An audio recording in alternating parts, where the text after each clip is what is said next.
ঘটনা হলো মানে এক চাচাই বাজারে গেছে। বাজার থেকে আসতে আসতে রাত হয়েছে। রাইতে হইলে পরে বাজার করে না বাড়িতে যাচ্ছে। আসার পরে মানে ওই চাচার বউ চাচি মানে আইনবার করছিল নিমপুর তেল বাজার থেকে। তো চাচার আবার মনে নাই। তো বাড়িতে এসে বউয়ের ডাক দিছে যে কে গো ঘুমাচ্ছ? পরে চাচি কেছে হ্যাঁ ঘুমাচ্ছি। পরে উঠে দর ফেলে দেয়া আবার শুইছে।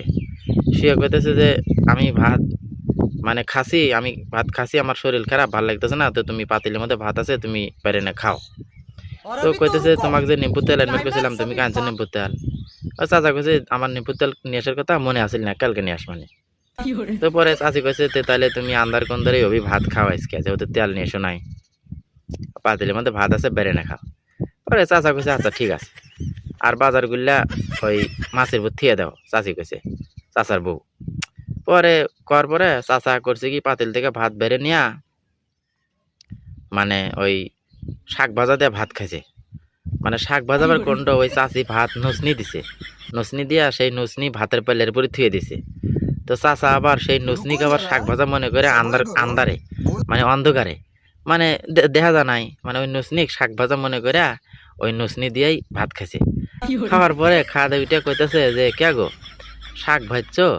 তো শাক ভাজাত নুন ঝাল কম হয়েছে, আর সেদ্ধ কম হয়েছে, আর সেদ্ধ করে বাঁচিল না। পরে চাচি কইতেছে কে রে শাক ভাজাতে ভাত খাইছো? মানে আমি তো শাক ভাজেই নেই, শাক ভাজা কুটি পেলে। হ্যাঁ, পরে চাচা কইছে কে আয় যে ভাতের পাল্লের উপরে আসিল। পরে চাচি কইতেছে হাই রে, ভাতের পাল্লের উপরে আমি নুসনি দিয়ে নুসনি থুছি, তুমি মানে নুসনিক শাক ভাজা মনে করে খাইছো। পরে চাচা কইতেছে দেখতো তাহলে আমি কি করলাম, তাহলে আমি নুসনিক আমি খাইলাম শাক ভাজা মনে করে। পরে চাচি কইতেছে হাই রে তুমি যে বেসুদ, হ্যাঁ তোমার মতো বেসুদ মানুষ আমি কোনোদিনই দেখি নাই, তুমি নুসনিক শাক ভাজা মনে করে খেলে একবার টেরও বলে না। তো যাই হোক, কিছু কিছু মানুষ আছে মানে এরকম বেসুদে ভর্তি না, মানে কি করে মানে বুঝবেরই পারে না। যাই হোক বন্ধুরা, আমার এই গল্প শুধুমাত্র ওইসব কিছু কিছু বেসুদ মানুষের জন্যে। যাই হোক, তোমরা কিছু কিছু কাজ করার আগে দুই একবার ভাবে করো যে এই কাজটা করতেছি সঠিক না ভুল। যাই হোক বন্ধুরা, গল্প কেমন লাগে কমেন্ট করে জানাইও। যাই হোক, ধন্যবাদ।